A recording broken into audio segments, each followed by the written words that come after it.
What are the broad areas that we must cover to get fit and healthy?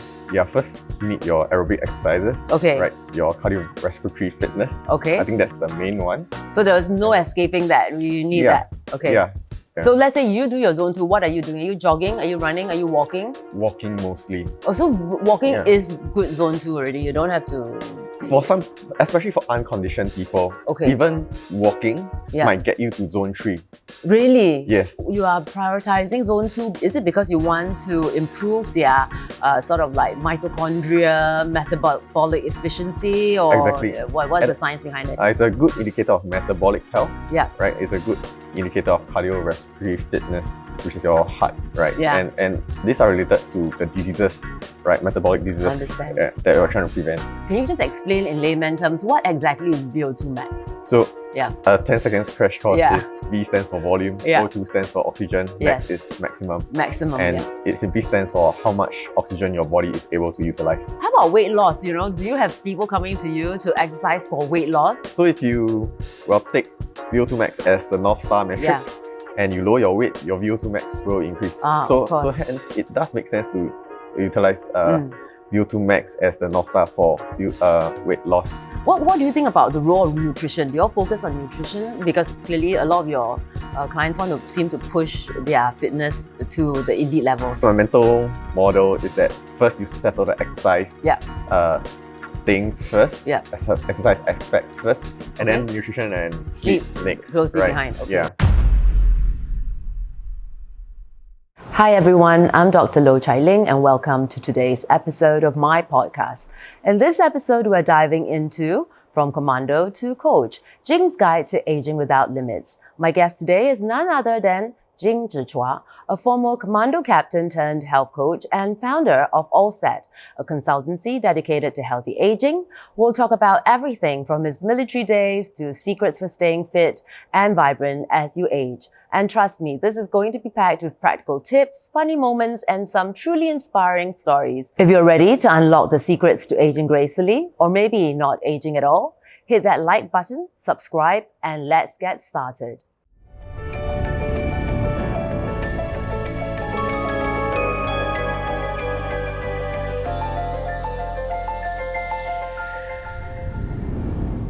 What we find very interesting is when I went to the website to see your ALLSET consultancy, right? Yeah. It is focused not just to make people become athletes, but normal people become healthy, and that's not very common. Can you tell me more about what you do? Yes. So everything we do at the company, there are a few things that we do, revolves around the problem. How do we help everyone follow the doctor advice, eat, sleep, exercise for your health?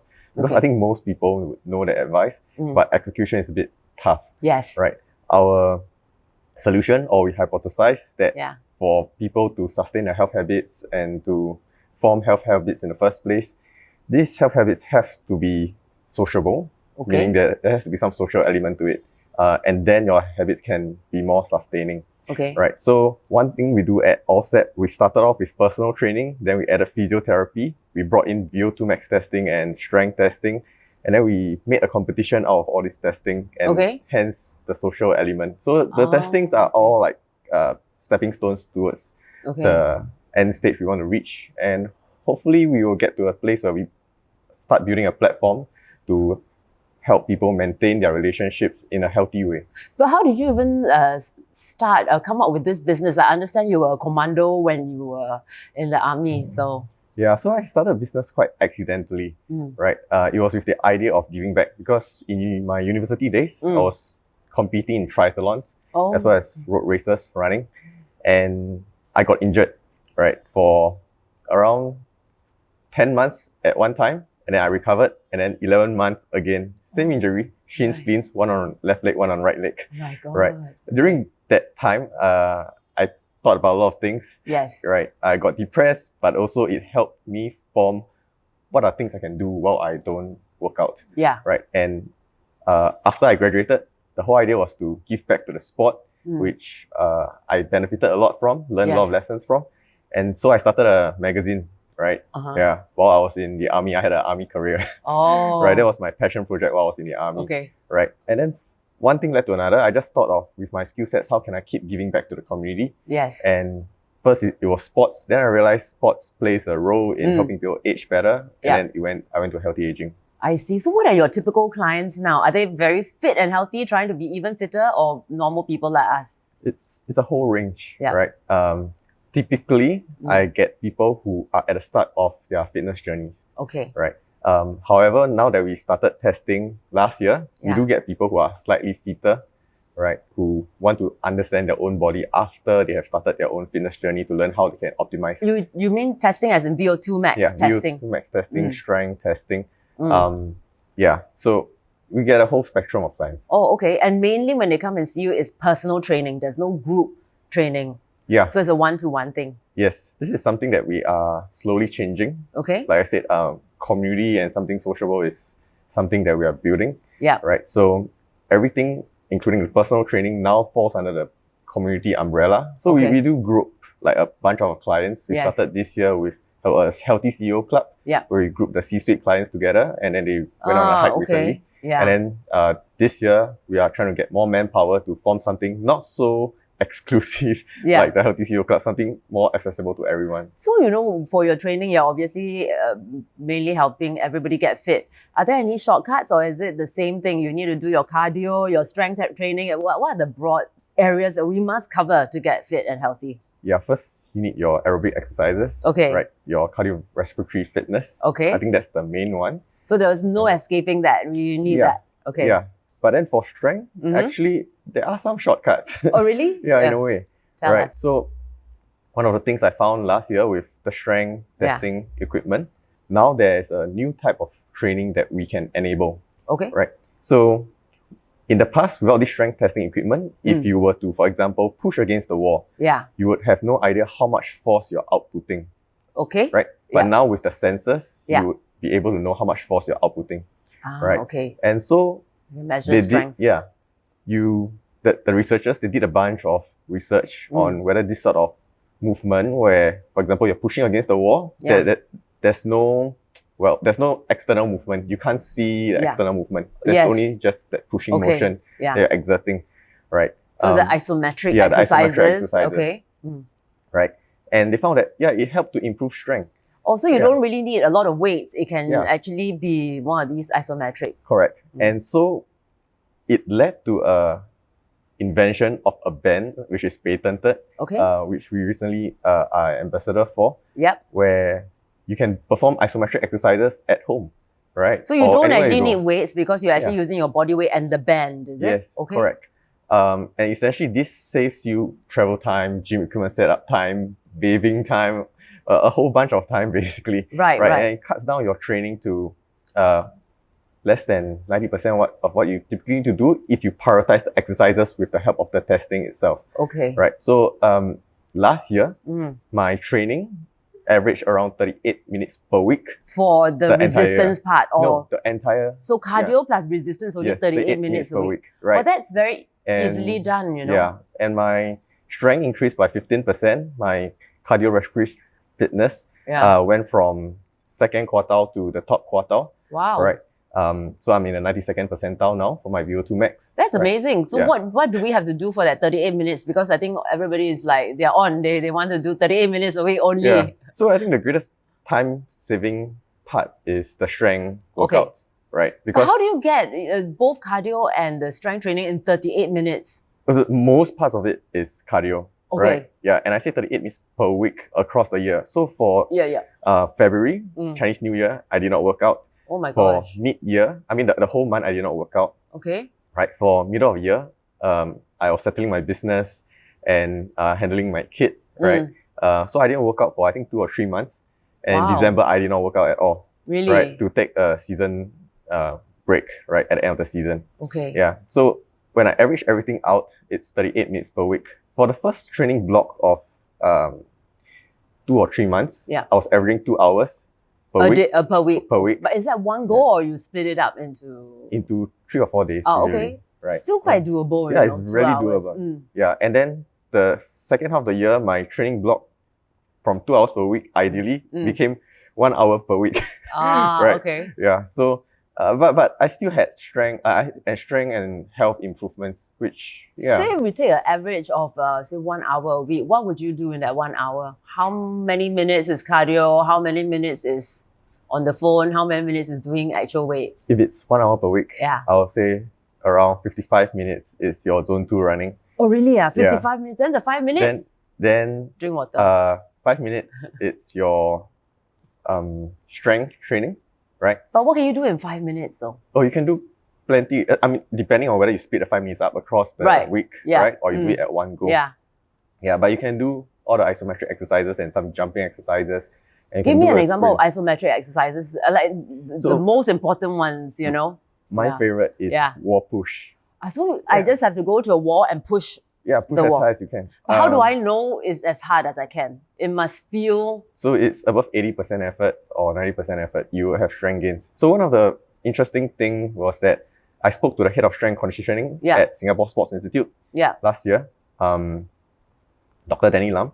And he's one of the leading researchers in isometric in the world. Right, which explains why some of our sprinters have been breaking national records. Okay. Right. And one of the interesting study he did was this one with a final year student from Singapore Institute of Technology, physio student, right? And what they did was clenching the fist, right? And basically clenching all the muscles in your body. So you're tensing your whole body? Yeah, as if you're at the toilet bowl. Yeah. Right? And how long do you hold that for? For like 4 seconds.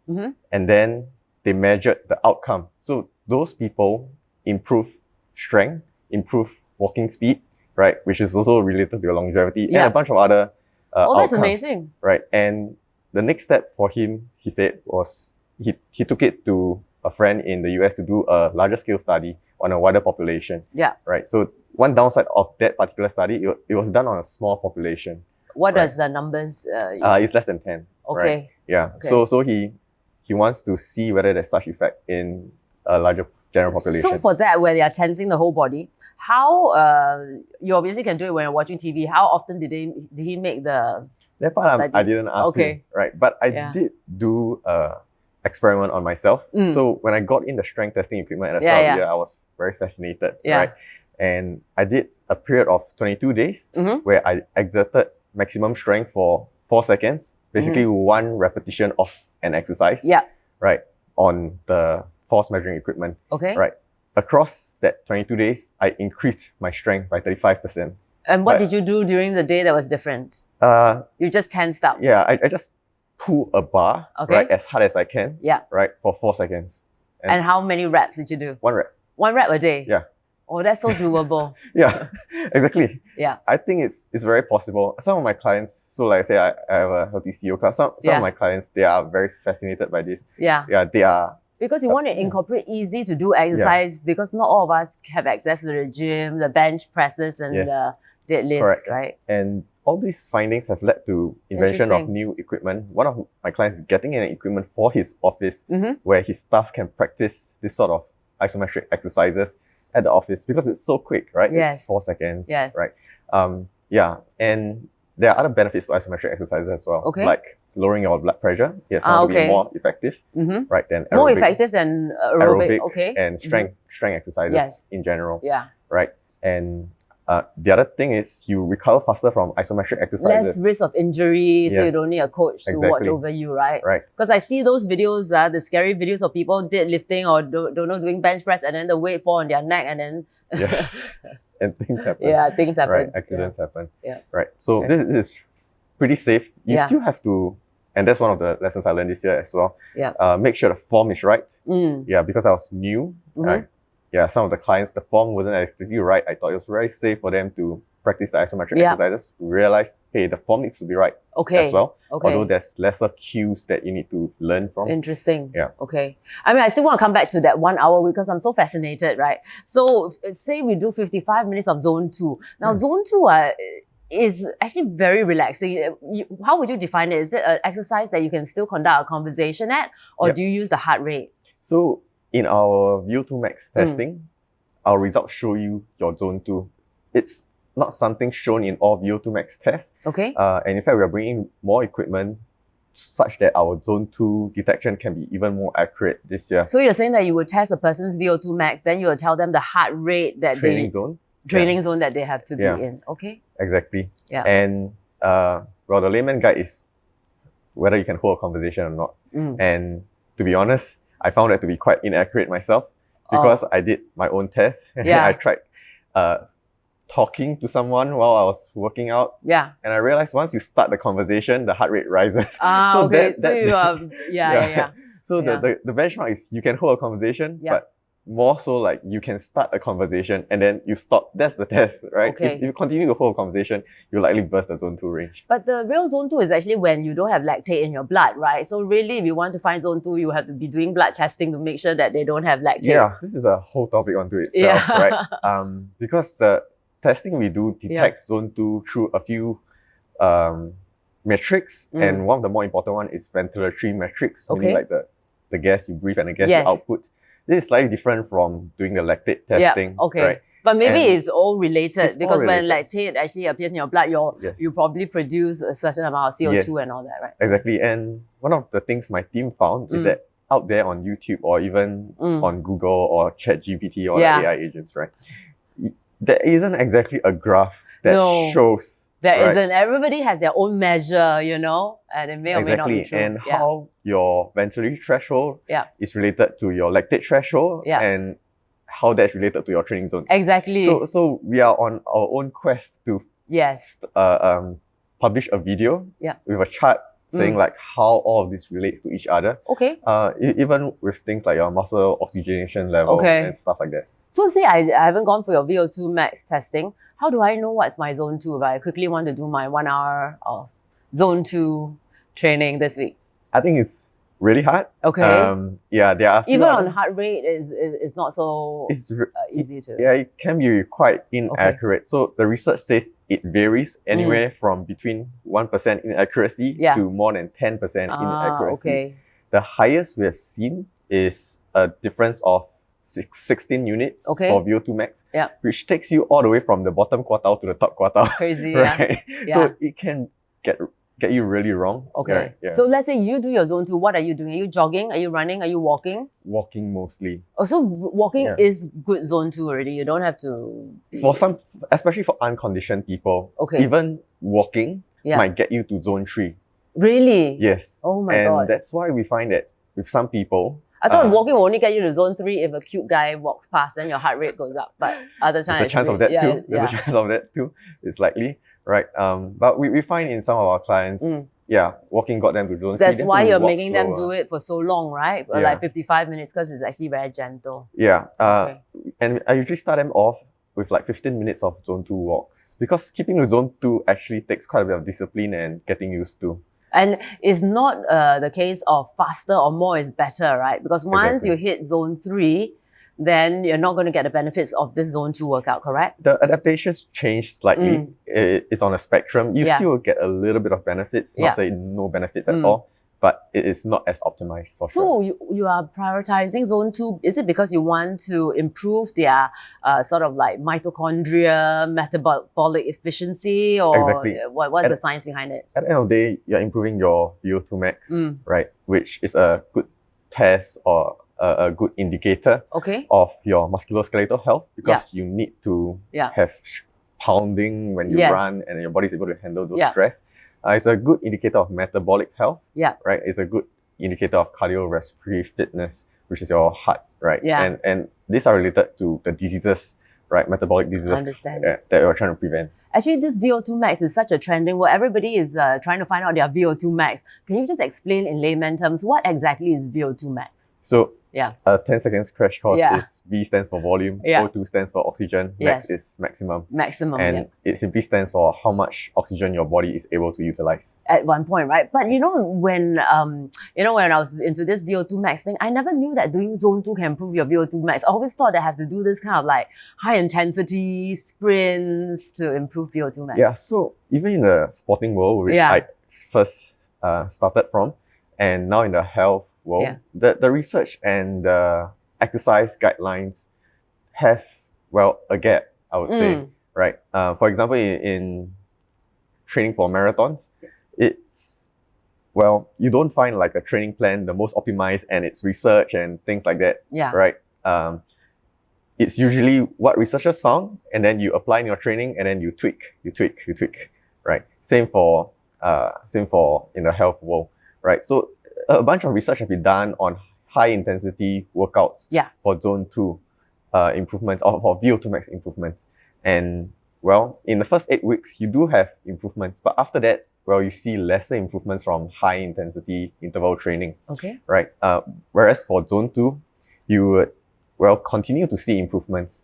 Hence, there are different modalities of workouts you can utilize to improve your VO2 max, but then even the efficiency of which modality, running, swimming, helps you with your VO2 max the most, I think there's still some gap in research. I see. But in your consultancy, you all believe that zone 2 is the most valuable, and that's why you put it in your workout lah. Yes. Because obviously we cannot do all the workouts in the world, so you're trying to pick most likely, most effective, least time consuming. Yes. If you want to be even more optimized, you add in some sprints at the end of the zone 2. Yeah. But that's optional. Yeah. Right. I mean, I like it. I mean, you're making it very accessible because, sometimes you ask people, they'll say, do everything, but that's like doing everything. You're going to hit something. But let's say, we are normal people and you're saying that we don't have gym, we don't have time, then paring it down to the basics, you're telling me that I just need to do zone 2 and the isometric. But of course, if I have time, I can add the sprints, I can add the resistance, I can add, a lot more, right? Yes, exactly. Even isometric itself is not a complete picture, right? Yeah. You still have to add in some jumps and hops. I see. Right? Because you want the explosive movements as well. Yeah. Okay. There are some newer evidence that says that this isometric strength might not convert to your functional movement. Yeah. Right. So you still will need a little bit of jumps and hops, which have been found to, contribute to your functional movement and your dynamic But unfortunately, jumps and hops are what I hate the most. Are you talking about things like burpees, burpee broad jumps, that sort of things? No, it can be just single leg hops. Oh, right? really? Yeah, jumping on the spot. Right? Okay. Like 1 minute of skipping rope probably will help. But it sounds like all these things, I don't even need to go to the gym. I mean, you are telling me I can just, let's say, I walk around for 55 minutes, I press against the wall. What other isometric exercises I can do very easily without, expert supervision? So I would say the most useful equipment here is actually a yoga band. Yoga band, the resistance band. So a band that is not elastic. Oh, okay. Right.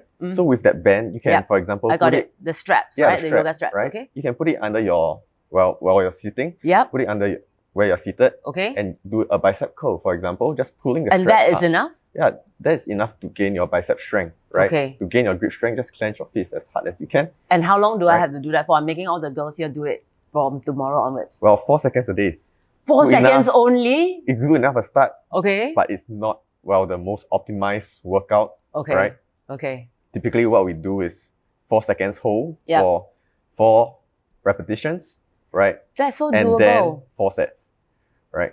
Doable? Yeah, it's very doable. So that's one. That one we are going to start tomorrow. Okay, what else do you recommend? For other body parts, you can just get creative. For example, seated here, I can push my heel down as high as possible. So we can do all that when we are watching TV. I'm actually really asking for exercises I can do while watching Netflix. So I can clench my whole body. Yeah. I can press my ankles down. Yeah. And press it down. As hard as possible. Actually, it's not that easy to hold it for 4 seconds. You might get a cramp in your hamstrings if you do it really hard. Yeah. Right? There are a bunch of other exercises. We actually started corporate training this year because someone requested. We did not reach out. Yeah. Right. And we went down, we did a corporate workshop. Yeah. Everyone learned about exercises they can do at the office desk. So you're mainly doing the isometric exercises at the office desk. So we have the band, we have the pressing down, we have the clenching. Anything else that we should know of that we can do while watching TV? Usually I match isometric exercise with some sort of mobility exercise. So that's where you have your single leg hops. Single leg hops, but also even things like head rotations. Oh, okay. Shoulder rotations. Yeah, those help, right? But you know what's great? These are also exercises you can do on an aeroplane. Yes. When you're on a long haul flight, you see those people, they have to walk up and down. But actually, if you don't have the space to walk up and down, you can do this. Exactly. And to my point, one of my personal training clients actually graduated from his personal training. He actually, in our setup, improved the most in his VO2 max. It's a 10.1 VO2 max improvement in terms of units. Yeah. Within half a year. Oh, half a year. Okay. Within half a year. And he stopped coming for personal training, right? Okay. he just subscribes to our testing and we just communicate online. Oh, that's great. So let's go back to your testing now, which is really the foundation of all your exercise. How do you, so you have your VO2 max testing and you have your strength testing. Yes. Tell us more about that. Yes. If I wanted to do it soon. Usually we'll start people off with a strength test because for VO2 max test, some people might not be ready for it or they want to train for it. But don't you want to know your baseline before you train for it? So it depends on what you're trying to get out of your VO2 max test. Yeah. So if you're trying to get a result that is actionable, yes, right, where you want to know your zone 2 range, yeah, I would advise you to start training a little bit because then after 4 weeks, your zone 2 will shift a little bit. Yes, right? You want to get the steady state. But if you want to start at a base, it's fine, right? It is probably more painful because you're not used to working out if you're unconditioned. Right, yeah, that's the other downside. But yeah, sure, we have people coming in straight from the get-go, right? And then usually it's running, but you can do cycling as well. You can do swimming as well. And something is hooked up to us, kind of like a mask, is it? Yeah, it's just a mask. Right. For swimmers, you do the test, you put on the mask at the end of your swimming lap. And we test more for your VO2 peak, which is slightly different from your VO2 max because if you push further, that's your true max. Right? I understand. Yeah. So if let's say I go down and I want to do this test, which I'm actually quite interested, I can either cycle or run or whatever is comfortable for me. Yes. However, for longevity inclined clients, we advise them to do running. Yeah. Because we want to optimize them for running. Sure. Yeah. Then, if I run, are you asking me to run until I feel like fainting or run until I'm comfortable? And how long is this test? You run to exhaustion, basically. Oh my God, that sounds very painful. How long will it take for exhaustion? Usually it sounds like 2 minutes, I will be out already. You start off walking. Right. Yeah. And then it's on a treadmill, I presume? Yeah, it's on a treadmill. And you're standing behind me with a whip? Well, if you want, but not so for all my clients actually. But I don't know if I can push myself to the peak. You know what I mean? Because I think we have don't we have a sort of mechanism where we won't be running so fast? We are always holding back. Therefore, that's like a dead sprint. Having a little bit of training helps you to acclimatize to you pushing to your maximum. Right. What I can say is it gets really hard, really fast. So within it's a 20 minutes test, right? I don't know whether I can last 20 minutes. Within the first 10 minutes, it's usually walking. Oh, okay. Right? Yeah. Yeah. You start the test off. When does the pain start? The pain starts when you start feeling like... Because you are upping the speed, so I'm starting to run, then you're upping the speed some more. Correct. So near your top speed, you'll feel like, this is really painful now. Yes. Yeah. And then you have to hold it for another 3-4 minutes. Hold for 3-4 minutes? 3-4 minutes is a very long time. Yeah. Oh my God. So a little bit of training. Then you will know what my VO2 max is. Yes. Otherwise, you wouldn't really know your true VO2 max. But the zone 2 readings would still be accurate. Right. Yeah. So that would be what I need to do to know at least my zone 2 and then to see if I improve. Then how about the strength training? What do I have to do? So strength training is really accessible. When I say strength training, it sounds a bit abstract, but I mean, strength testing. Testing, for example. Strength testing sounds a bit abstract, but something common will be probably grip strength test. You have something to measure grip strength. For example. And then a jump test where you're measuring power output, right? Wow, how much power you're outputting when you jump. So you basically jump as high as possible. So that's a pretty simple test. Or you can do a balance test, right? Where you do a single leg balance exercise, and then the force plates measure how much you move around the plate, how much your center of gravity move around the plate. Oh, that's and so hence interesting. It quantifies your balance, right? And allows you to track over time. Things like that. So you are mostly pushing or pulling against something that doesn't move or is a bodyweight exercise. Yeah. So are there gender differences when you do all these testings? Obviously, a woman would probably have less strength than a guy, but how about all these VO2 max? Are we also less than guys? Balance and... Yeah. So for females, if you look at the chart, right, the numbers are slightly lower than the male ones for each age bracket, right, and each quartile. Right. For female, strength, likewise. But the interesting thing is for female, strength is a lot more important. Strength is a lot more important. Exactly. Right. Why is that so? I mean, it's something found in research that strength correlates with longevity more so in women than in men, right? Maybe because we have to put up with the men, so we need more strength. Exactly. Well, I'm just kidding.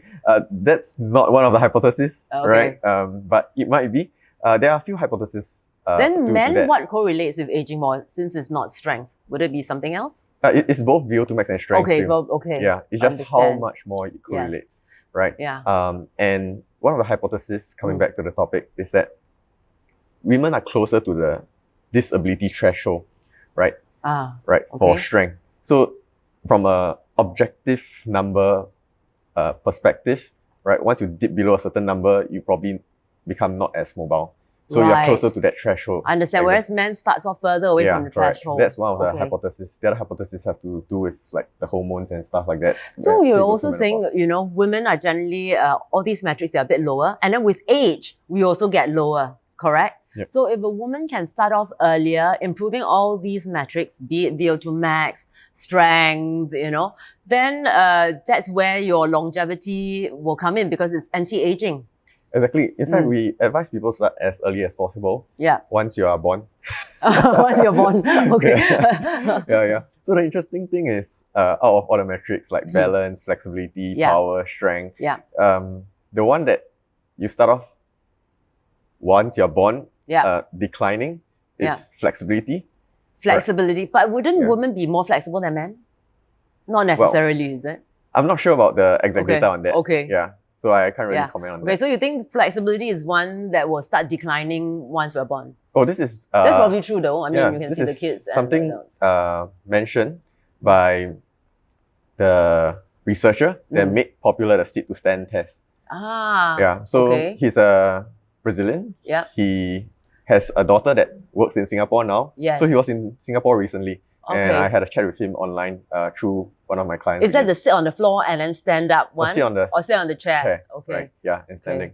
Right, and seeing how many you can do in 30 seconds. There's a 5-second without version. Holding, and then you're just sitting up and then standing up. Okay, yeah, wow, exactly. Okay. And he started off a flexibility test that he found to have some correlation with longevity as well. Really? Yeah. Okay. And so it's one of the biomarkers that we should look out for, flexibility. Yes. Although I myself am learning how exactly the HIS test goes about. Yeah. I mean, you know, so with flexibility, what exercises do you recommend since we are already losing it steadily as we age? Probably because we're always sitting so much. One, I can't really comment much on it because but would it be yoga, you think? Yoga will probably help. Yeah. Right. My own personal journey that I'm experimenting this year is sitting on the floor.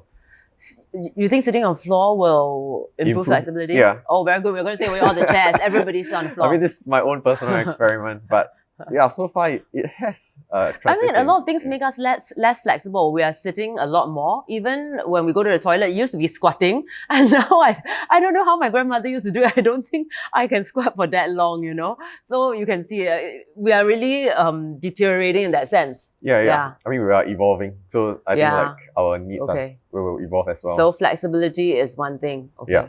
And then, the other thing we advise people to start early is strength training.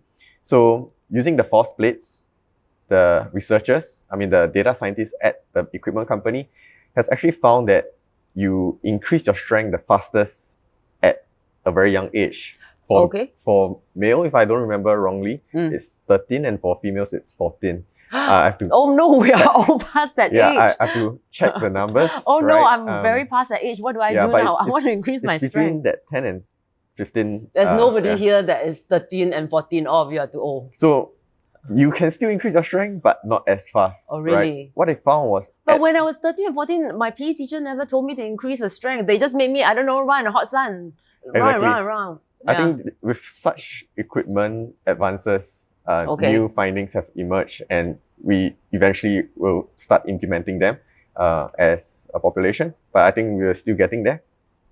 And to continue on the point, right? What they found was at that age, you actually increase your strength in 3 weeks, what an average adult would require 1 year to increase. Oh no, this is very, very sad. So, it is over for us. It's all over for us. So this is from the data science team at the equipment company. I got in touch with the data scientists as well. Okay. And Yeah, it's pretty interesting. But we can still do it, right? Yes, everyone should start. But I'll say start as early as possible. You build up your strength reserves, and then you build up your cardiorespiratory fitness, basically your reserves. Exactly. Okay. So one question that I think I got from my patients is, for girls, we always talk about strength building, but then there is this whole thing like, I don't want my muscles to be big, so that's what they always say. So what is better, using maximal weights, fewer reps, or doing one of these light weights, many reps? There's two schools of thought. So to improve your maximum strength, you have to do your maximum strength exercises. You must be maximal strength, you have right? to put in that maximum strength, right? For hypertrophy, it's how much volume. Okay. Right? Yeah. Right, and volume is intensity times repetitions. I understand. Right? Okay. Yeah. So you will know if you have maximum intensity because you're doing it until your reps in reserve is 0, right? Close to failure, you don't have to reach failure to get the But basically benefits. It's a multiplier. So let's say you're using 10 kg and you can do 10 reps versus 15 kg and you're doing 8. You know what I mean? But you are actually trying to do it until it doesn't have to be 0, but you feel like you've really maxed out, right? Yeah, to put it simply, if you do a maximum strength repetition, you will increase your maximum strength. Yeah. But if you do that weight divided by 10 for 10 reps, you probably will not increase your maximum strength. I see. So for us women, since we are so close to this whole disability threshold, we should be working on our maximum strength. Because our maximum strength is low, so that 2 kg 100 times is not going to really change very much. Exactly. So you should be working close to your maximum strength.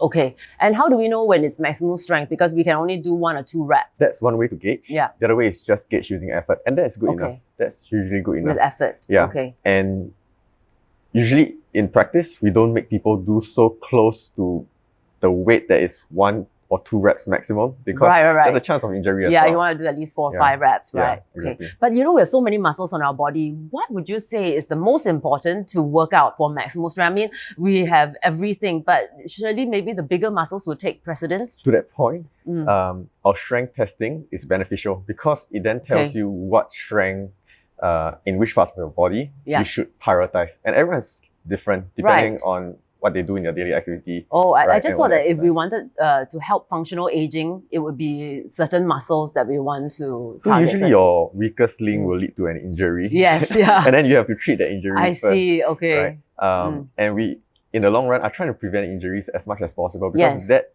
will just lead you down a slippery slope of, now my strength training becomes rehab training, right? And then, my injury leads to compensation in other areas that leads to overuse in that area, and then that might get injured. I then have to do rehab in that area as well, and then it's just prolonged rehab instead of really making health improvements. Yeah, I mean, one thing I have found is actually injury prevention is very important. I mean, last time people used to say do this or that sport, but it really sets you back when you get injured.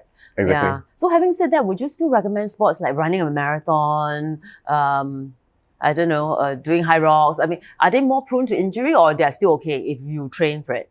So it depends on whether your training is, I would say, suited for you.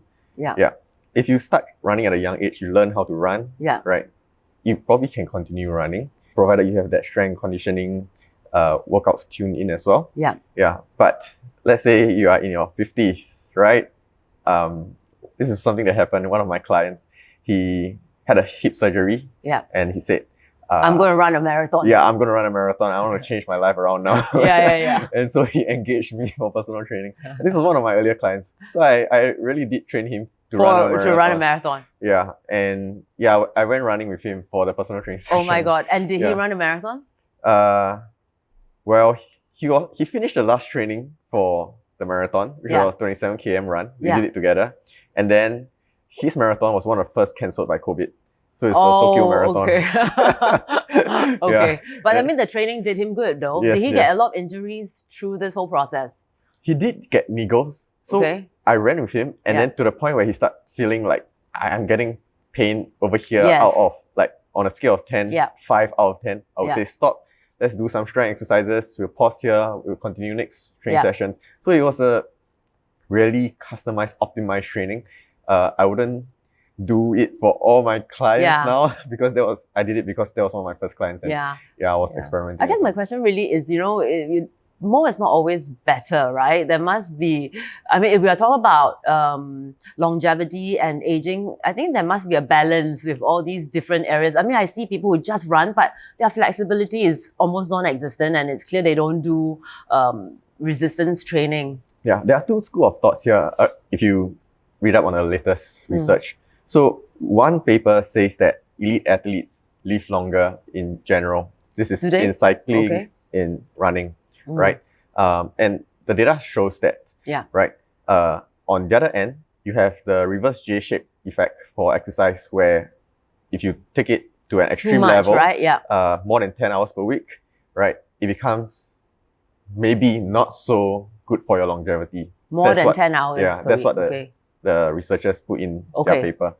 And so there might be a chance that it is because if you have a good base, then it's good for you, right?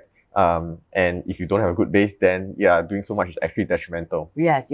What do you think about the role of nutrition? Do you all focus on nutrition? Because clearly a lot of your clients seem to push their fitness to the elite levels. So my mental model is that first you settle the exercise things first, exercise aspects first, because research has shown that it plays the largest role among exercise, nutrition, and sleep, right?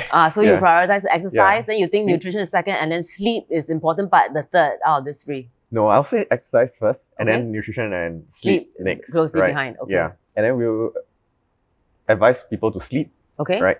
And then if they need help, we refer them out. If they need nutrition help, we refer them out. I see, So you don't actually have any nutrition plans or any sleep plans, you just tell them to go and try your best. Very vague ones. Yeah, the general guidelines. Avoid ultra-processed food. Right? Try to eat the rainbow, things like that. Yeah, if you need help beyond that, it's better to talk to a dietitian, a nutritionist, especially if you have some chronic conditions. Understand. Right? As exercise or specialists or as physios, we typically, I would say technically, I'm not allowed to give nutrition prescription. Understand. Yeah. So, you're saying that with nutrition, you're not so prescriptive. How about sleep? Is it just your good 8 hours of sleep or?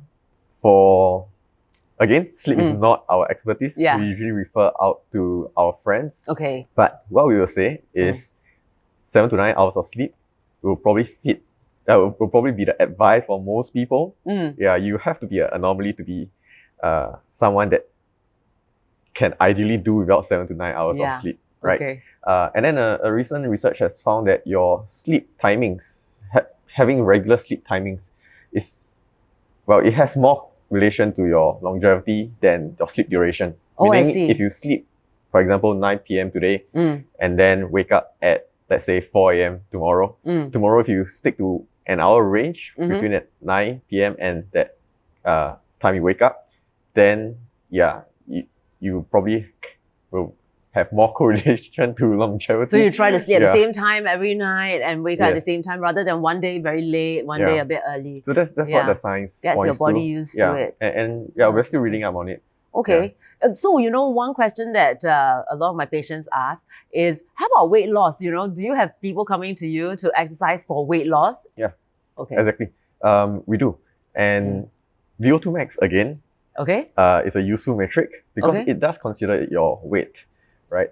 The units for VO2 Max is the amount of oxygen in milliliters per your body weight in kg per minute. Right? So if you take VO2 Max as the North Star metric and you lower your weight, your VO2 Max will increase. So hence, it does make sense to utilize VO2 Max as the North Star for weight loss clients.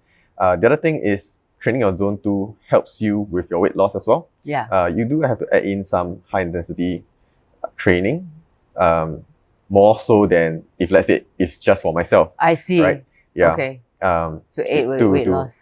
Expedite that weight loss. I mean, I really like the idea of this zone 2. I think it's so doable. Is there a minimum number of minutes of zone 2 per week that we need to do? There isn't this guideline, to be honest. There's no guideline, Other guidelines like exercising for 150 minutes and then for aerobic workouts and 150 minutes for resistance training, things like that. But not so much for zone 2 for health. I think this is a relatively new area for health improvements. especially so in research. So do you have any interesting patients that can inspire us? Who is your most inspiring, not patient, a client that has seen you so far and made the biggest change in their lives?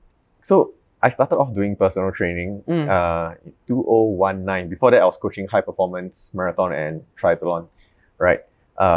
And at one point, I was taking 15 personal training clients, but I've now dialed down to just 5, right? And all 5 of them actually have amazing stories. Oh, really? Yeah. Well, I can't really pinpoint one that is more amazing than another. Well, give us a few, then we Right. need to be inspired to know that it can be done. Yeah, we have people who are fit, right? And started doing strength and conditioning because they realized it's important for them, and then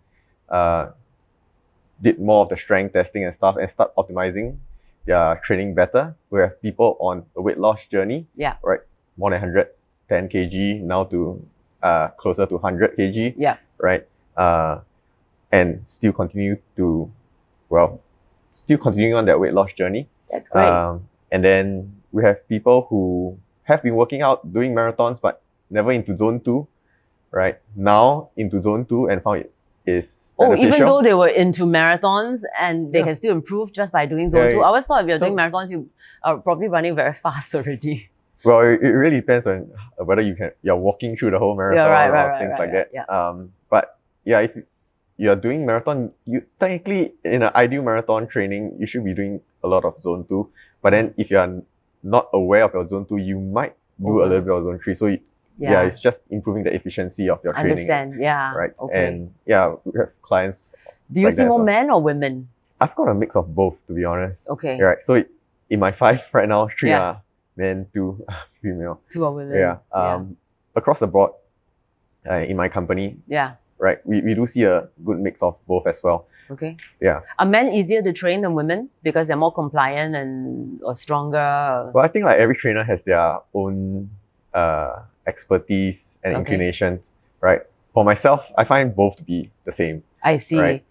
Different, I'll say different experience training both, but in terms of difficulty, I can handle both, right? Both. So, what you do now can really help with anti-aging because as all these parameters improve, it is a marker of aging, right? So do your clients actually say that they feel younger after they improve their VO2 max? They feel better. They feel better? They feel better.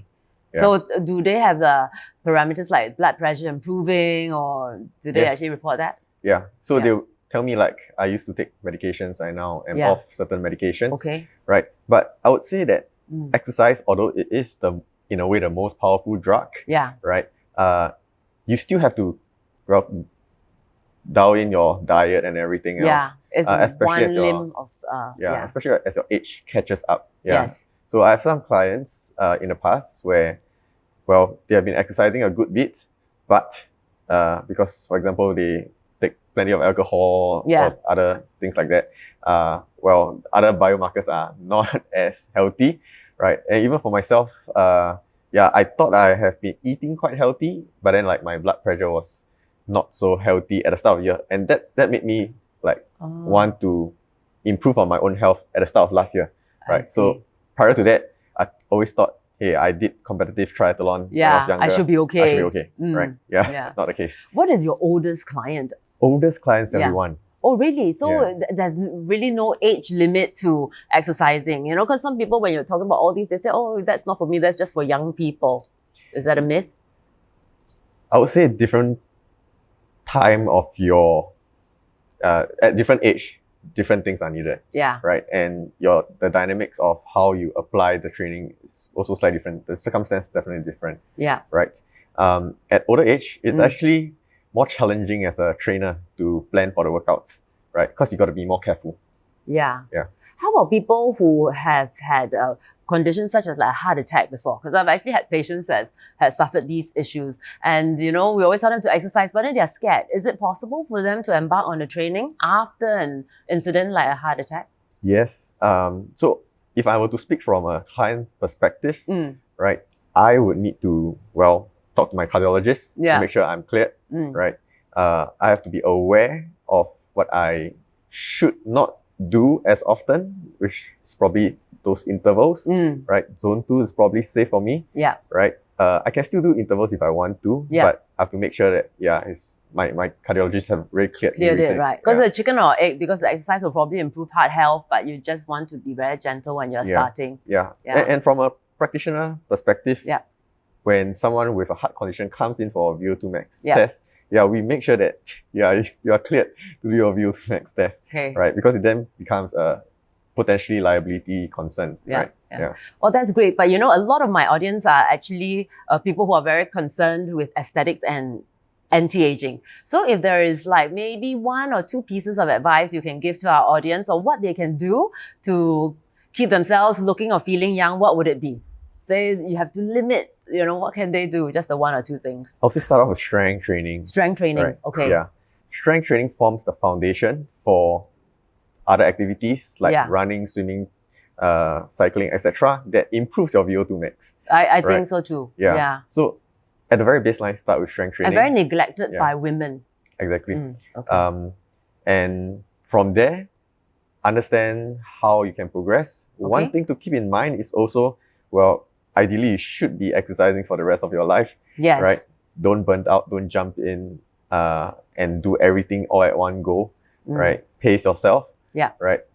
Take breaks in between. You have to try to enjoy the journey, find people to go along this journey with you, things like that. I really like the message because you're all about having a social connection, so that it's something that you can do for a long time, right? Yeah. It's one of the mistakes I made previously. Because when you're doing something very solitary, alone, I think you can't do it for too long. Probably not like for a few decades. So maybe get an activity that everybody enjoys that you can do for a long time. Well, that's great. Thank you for coming. And if there's any last words, you can let us know. Otherwise, you know, we're very happy to have you here with us. Thank you for having me. And that wraps up today's episode from Commando to Coach, Jing's Guide to Aging Without Limits. A big thank you to Jing Zhi Chua for sharing his incredible journey and some amazing insights on healthy aging. If you found this episode helpful or even just entertaining, please give it a thumbs up, leave a comment below, and don't forget to subscribe to my channel for more conversations like this. One more from Jing? Check out the links in the description to learn more about his work at ALLSET and how he's helping people age without limits. I'm Dr. Chai Ling, and I'll see you in the next episode. Until then, stay healthy, stay vibrant, and stay limitless.